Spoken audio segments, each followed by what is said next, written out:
This is a lecture on how to make a happening.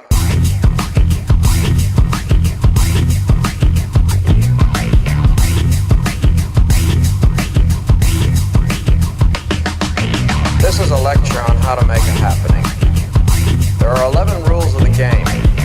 1. Forget all the standard art forms. Don't paint pictures, don't make poetry, don't build architecture, don't arrange dances, don't write plays, don't compose music, don't make movies.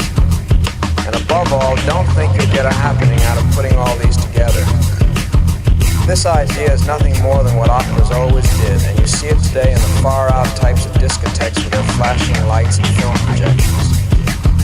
The point is to make something new, something that doesn't even remotely remind you of culture. You've got to be pretty ruthless about this, wiping out of your plans every echo of this or that story or jazz piece or painting that I can promise you will keep coming up unconsciously. 2.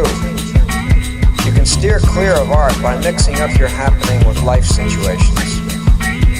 Make it unsure even to yourself if the happening is life or art. Art has always been different from the world's affairs. Now you've got to work hard to keep it all blurry. 2 cars collide on a highway.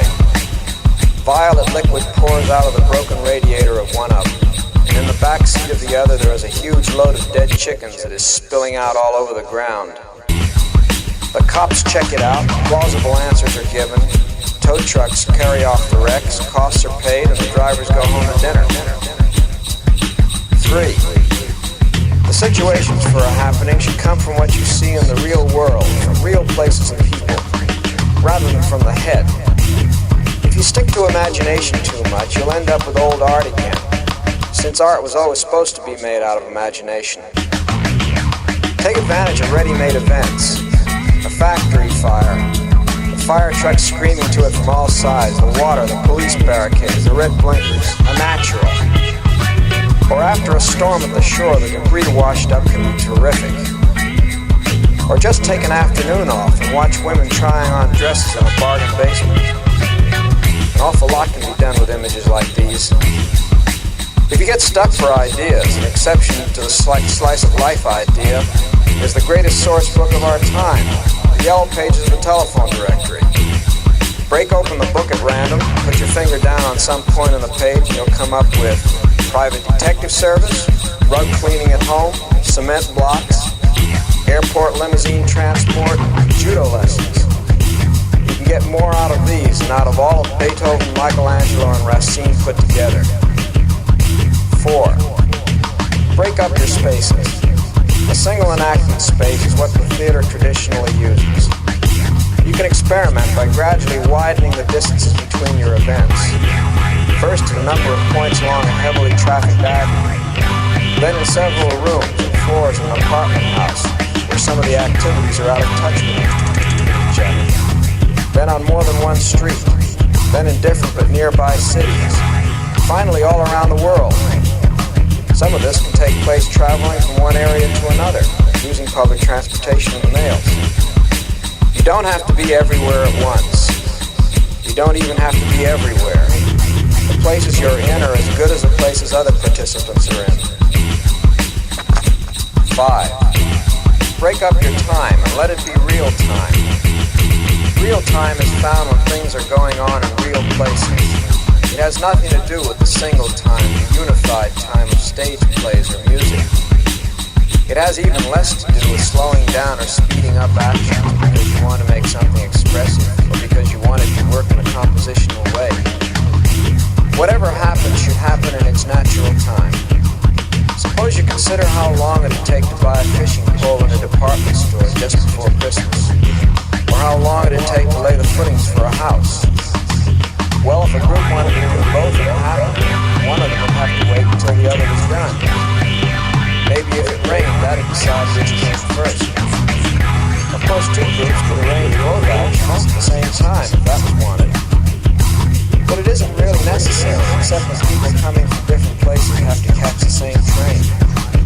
Otherwise, why not let the amount of time you do something depend on what is practical and convenient for the particular actions in the happening?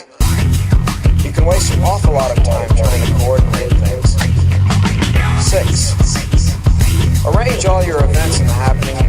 practical way.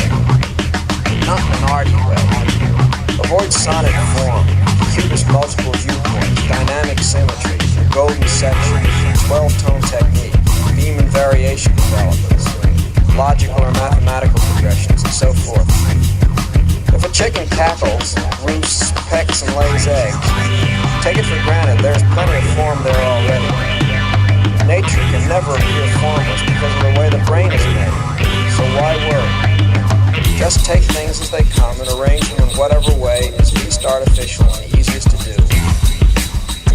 A gal is reading in the subway until, as if she's expecting it, her hairdresser gets up from another seat and unpacks his gear, and spends the next hour giving her a fancy do, calm as you please, like it was his shop.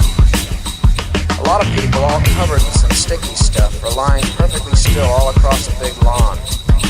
The wind blows yellow and red leaves over them until they're covered solid.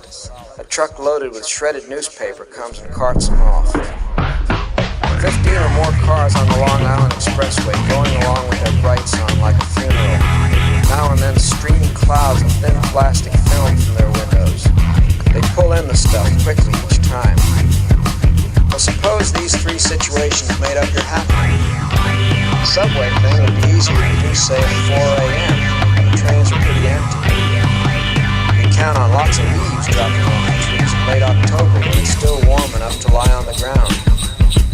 And the procession of cars can be done on any day, just so long as everyone has his car handy at the time. The theory of alternating contrasts like night, day, night, action, quiet, action, could cause you to arrange the three events closely together in the order of cars, subway, leaves. But that might be inconvenient, so string them out in whatever way is best for the participants, a week apart if necessary. Some surprises might occur if you just forgot all the composition lessons you were taught. I remember that being flexible paid off one time.